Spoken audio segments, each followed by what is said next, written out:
Hello, folks. Riddle here, and as promised, this is one of my occasional videos on magic. Now, I honestly believe that the source of so-called magic is just the power of our mind, but we do live in a three-dimensional world, and often, as primitive creatures, we need to focus through three-dimensional objects and three-dimensional ideas in order to focus our energies to make things happen.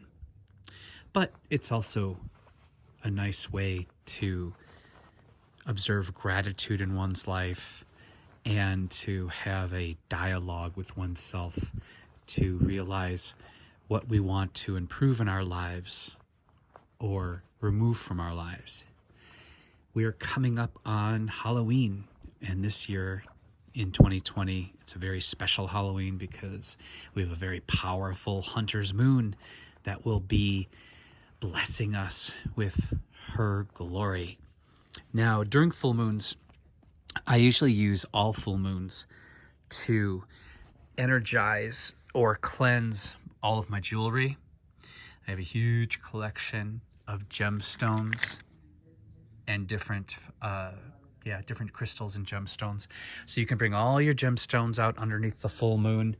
Another thing some people like to do is they like to create moon water. I dissolved a little selenite into this, and every full moon, this water is brought out and energized, and then you can use this water for various spells and purposes. But because this is a Halloween moon, Halloween is a special time that many cultures believe that the veil between the living and the dead as we go into fall and things start to hibernate and die, the veil between the living and the dead is the thinnest. And it's a time for us to communicate and talk to and honor our deceased loved ones.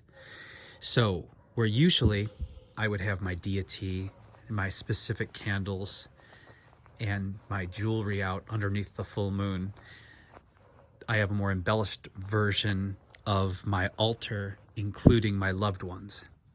So when you set up underneath the full moon, preferably outdoors, or perhaps a beautiful wide window that faces the moon, you're going to want to choose different candles. Colored candles, you can find these at the dollar store quite often. These are very good candles because they're safe. There's a lot less chance of having a fire if they are unattended, because they burn down and it's all self-contained. Now, depending on what you are achieving or what you hope to generate in your prayer, in your manifestation, in your spell, is dependent on what colored candles you're going to have. I always have a money candle, and I always have a love candle, friendship candle, protection candles. And I always do 2 white candles, and those are for protection, of course. And I don't shy away from an occasional black candle either, but I couldn't find where I stuck my black candles. I just bought some, but they were very small. And I use black to balance energies because I think good and evil and birth and death and all that stuff is important to remember the necessities of both. And I also sometimes use a black candle for protection. Another thing, I have, this isn't important, but I have this deity. She's just a cast iron old bank, actually. And some people say she's racist, but I think she's proud, and I think she looks very happy. But she is what I use to ground my deities. I let the spirits come around and they can experience the things that they want to in the human physical world through her. And so as you see, I gave her rubies and colorful jewelry. I will pour her a drink and actually pour some of that drink into her mouth. I will give her chocolate. I will give her flowers. I also anoint her with rose oil and surround her with honeysuckle and beautiful flowers, cigarettes, tobacco. It's very voodoo or Santeria. And basically, I'm just allowing the spirits to experience those wonderful vices that they no longer can physically experience. And again, she just kind of grounds those spirits into one place and one object that they can enjoy what I offer them. Chocolates, candies, perfumes. Often I even anoint her with a rose oil on both sides underneath her ears. I also may burn some Palo Santo or some sage to bless and clear the air and only let positive spirits in. White candles also help for maintaining more positive spirits. As you see, I have my loved ones that have deceased around here. I'll have a conversation with them. Maybe they'll all get a drink also. I also bring my wallet out and I put my jewelry on top of it. So my money is secure, my credit is secure, and everything about my financial life is symbolized here. We're in the process of selling a property right now. And so the last full moon, I brought the keys out to the property and included them in this and did an incantation for a successful and easy and profitable sale of that property. And knock on wood, we are in escrow right now. What else?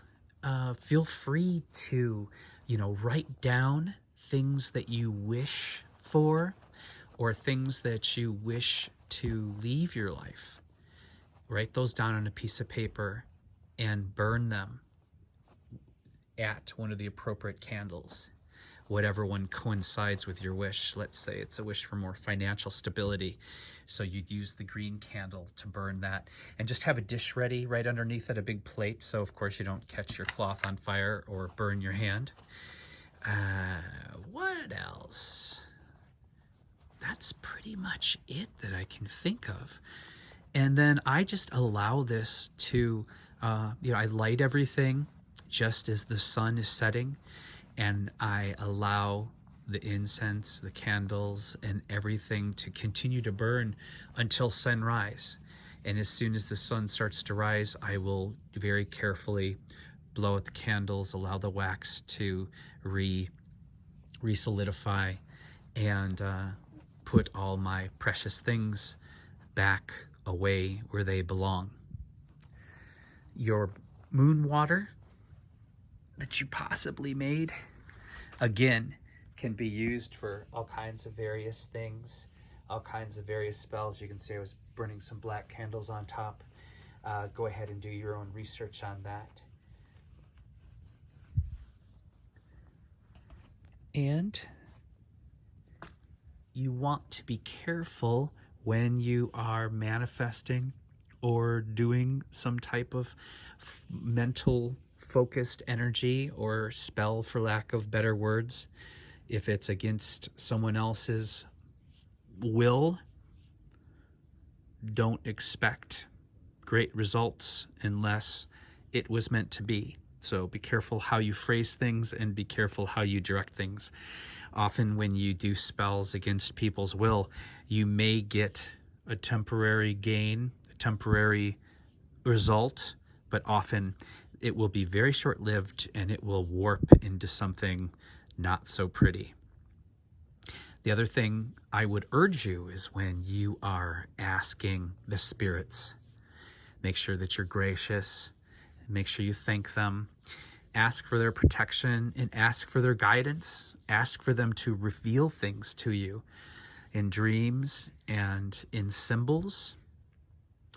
And remember, when you're manifesting and asking things from spirits and the universe, and even God or Jesus Christ or the saints, that you're very, very specific, because the universe loves to give us exactly what we ask for, but we just ask for too little and we're too vague. A good example of this is, let's say you are lonely. So you ask the universe for a partner, because you just want a partner because you're so desperately lonely. And all of a sudden, the person appears in your life and you have this entanglement, you have this partner. but they turn out to be, not so honest. They tend to be deceptive. So they cheat on you. They are addicted. Maybe they're alcoholic or they're drug addict. Well, isn't that a shithole? But you did not specify anything about this person. You didn't specify when you wished for a new place to live or a home that your neighbors would all be kind, supportive, tolerant, healthy people. So when you are manifesting or doing any kind of prayer, spell work, or focused intention, it's really, really important often to write it down first so you can get all of those details, every single detail, because it's a wish. And I think the hardest part of people doing prayer or spell work or focused intention is that they don't feel worthy of what they actually want. And they keep it vague, and then they get vague. So if you find yourself uncomfortable while you are wishing for something, dreaming of something, that is a good indication of where you may have some healing to do and some shadow work to do. Because often, and I've said this in my other videos, often I believe that the people that I know, I've known people who were kind, that had really wonderful lives. I've known people that were horrible, that had really great lives. I've known people that were really kind and had really horrible lives and horrible health. And the only thing that I've seen that is a constant is the people who had believed that they deserved what they had. And that's the only common denominator that I've ever observed between the haves and the have-nots. And, a lot of people also, they can have and they can be miserable. And often they are miserable because they don't believe that they deserve what they have. Potentially maybe because they didn't earn it, or potentially because they have something else going on inside of them that, that whatever was provided for them isn't exactly what they need. Because happiness is a very personal thing, just like this is a very personal thing. Spirituality and reality. Reality is the only word in the human language that can always be used in quotations. For me, being an artist, it's just a lovely way to express myself physically and connect to my thoughts and the memories of all these lovely people who I'm either genetically linked to or I'm linked to through my heart and through, personal experiences. Your ancestors and your friends, those people that you decided to take a journey with in this lifetime, just because they're not here with you physically, I believe that they're watching over us and they're still around us in some kind of energetic form. And they suffer with us and they also celebrate with us. So, as I said earlier, there's many, many cultures that during this time of year will set a special plate of food and drink at the table. And it's the spirit offering. And they get a chair and they get a plate of food and they get a drink. And that spot is just for our family members and friends that have crossed over to the other side, that will all be meeting in the blink of an eye, because this life's a quick one, my friends. Okay, well, you have an amazing Halloween. It's going to be a different one, as everything is different this year. But the nice thing about this also is you can do this in the privacy of your own home. And it's really a good thing to keep private anyways, because I think the most powerful magic is about self. And I think self, again, is a very personal thing that should not be necessarily exploited and shouldn't have to be explained. And it's best to keep a lot of your dreams and a lot of your magic to yourself. Keep it precious. Keep it like a rare pearl inside of your heart, because only you really understand your deepest desires and what brings you hope and happiness. And only you have the power to generate that and create those things to physically manifest in your life. No one else can make you happy. No one else can fulfill those deepest desires in you. And if you don't know what makes you happy, that's a whole nother conversation. That's a whole nother journey that's that you need to take. But having a little conversation with yourself, your spirit guides, your spiritual ancestors, and asking them to guide you and to show you and to support you is another way to take that journey. The hardest thing is, though, if you don't believe in yourself, or you perceive that you've had a life with more negative things that have happened to you than positive things, often when those people show up or those miracles happen to us, we turn away from them. We don't see the fortune, because all luck is having the resources to take advantage of a situation. If you don't have that dollar and you're not in the right place at the right time to buy that lottery ticket, you're not going to be lucky. It still takes a physical action, and it takes follow through. If suddenly your friend says, "Hey, I have a free ticket to take you to some exotic place," but you don't have a passport and they're leaving in a week, well, that's not lucky, is it?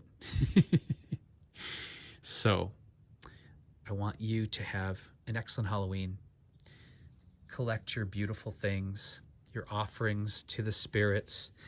Have those conversations as if they were sitting next to you with the people who supported you and loved you, and those that you miss that have passed on. And celebrate this beautiful full moon and this All Hallows evening in a very sacred and intentional way, and then have some fun. Take care of yourselves and take care of each other, because I believe how we treat each other on the streets, that's our ultimate reality. And get out there and vote. Bye for now.